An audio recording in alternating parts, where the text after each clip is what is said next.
En fait, pour décrire les langages, d'abord, il faut peut-être faire une petite introduction pour en fait mettre en perspective ce qu'on va dire sur les langages.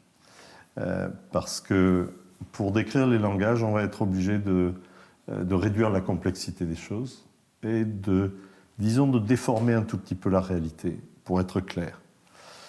Parce que, en fait, ce qu'on va voir, et si les gens qui écouteront, qui regarderont cette bande vidéo, verront qu'ils peuvent se reconnaître dans chacun des langages.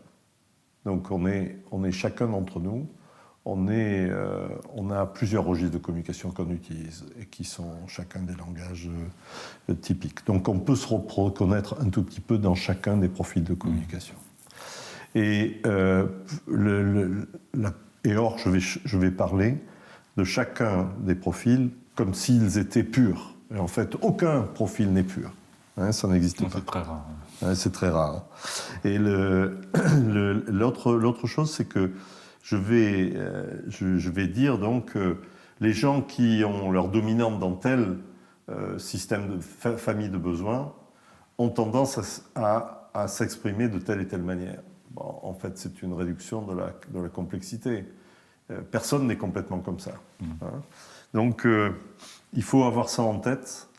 L'autre chose qu'il faut avoir en tête, c'est, au-delà de la complexité, c'est que nous utilisons les langages, en fait, de deux manières. Soit nous les utilisons en survie, et là, nous montrons nos vulnérabilités, nos points faibles, nos défauts, ou nous les utilisons en croissance, et là, la version des langages fait apparaître les points forts et les qualités.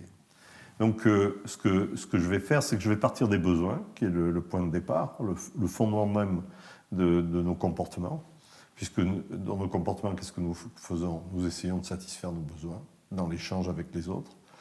Et je vais partir des besoins, je vais faire quelques commentaires sur les besoins, et puis ensuite, en fait, je développerai la version de croissance des langages, c'est-à-dire les qualités, et puis ensuite j'irai vers les défauts. Il est possible que dans certains des langages, je fasse l'inverse, parce que finalement, les qualités et les défauts sont sur un continuum. Si on pousse une qualité à l'excès, en fait, on rentre dans un point faible, dans un défaut. Alors... En fait, il y a toujours cette dualité de survie et de croissance. Toujours. Comment tu vois ça? Typiquement, je dirais qu'en survie, on a moins de choix de sa façon d'agir.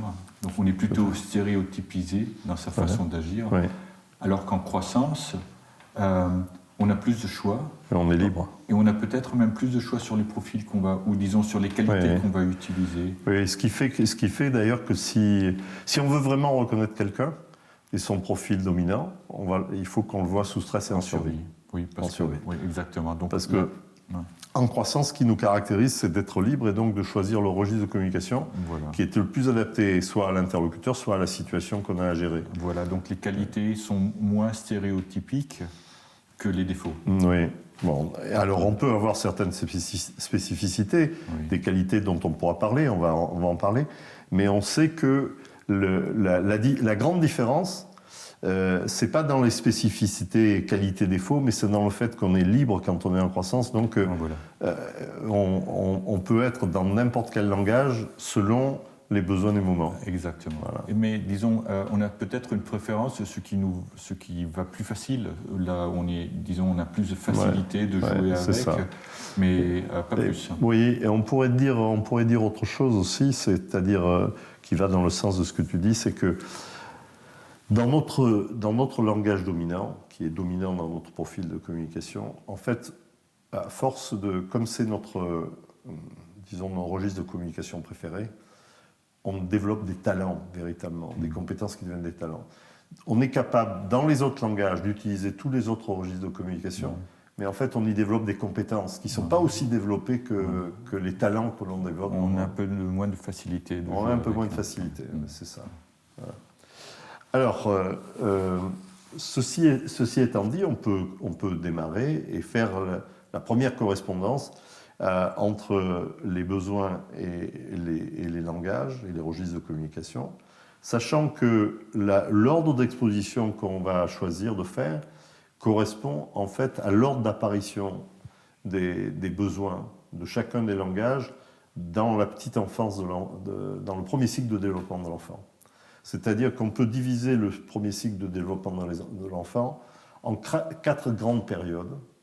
La première période qui va de la naissance à, disons, 1 an et demi, qui est l'âge où en fait l'enfant dépend totalement des personnes qui s'occupent de lui, et notamment de sa maman, pour sa nourriture, pour sa propreté, et en particulier pour sa sécurité, et tout ça, et pour sa mobilité aussi, alors que... Pour sa survie. Pour sa survie complète. C'est pas un être complètement fini, hein, et donc il va avoir besoin d'être pris en charge sous toutes ces dimensions-là. À partir d'1 an et demi, il y a des choses qui changent. C'est-à-dire que les enfants, à part un problème exceptionnel de santé ou autre, tous les enfants savent marcher.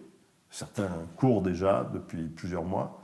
Et à partir du moment où ils savent marcher, les enfants partent à la découverte du monde et gagnent une autonomie. Donc on a une phase qui est une phase, disons, de dépendance, de prise en charge, puis ensuite une phase d'autonomie et d'individuation qui s'opère. Ça va nous mener jusqu'à l'âge de 3 ans environ, où les variables les plus importantes vont être, l'école, avec tous les phénomènes de socialisation à l'école. C'est-à-dire que dans tous les pays qui ont l'argent pour se payer un système éducatif depuis l'âge de la petite école, la maternelle, le kindergarten, etc., en fait, les enfants vont à l'école à 3 ans. C'est l'âge où ils sont propres, c'est l'âge où ils savent s'exprimer, et c'est l'âge où, en fait, ils sont prêts à se socialiser et à apprendre à évoluer dans un collectif. Cette période-là va, disons, jusqu'à ce qui correspond au début de l'école primaire, c'est-à-dire 6-7 ans. Et là, on rentre dans une autre période où, en fait, après avoir eu donc, un mouvement de prise en charge avec la collectivité familiale, un mouvement d'individuation avec l'autonomie et la marche, un autre mouvement qui est collectif avec le groupe, l'école, l'apprentissage de la société, on a à nouveau un mouvement d'individuation, et cette fois plus fort encore, de différenciation avec les autres, à partir de l'âge de 6-7 ans, jusqu'à la prépuberté. Donc on voit, c'est assez intéressant, parce que c'est un mouvement qui est en sinusoïde comme ça, le collectif est en haut, l'individu est en bas.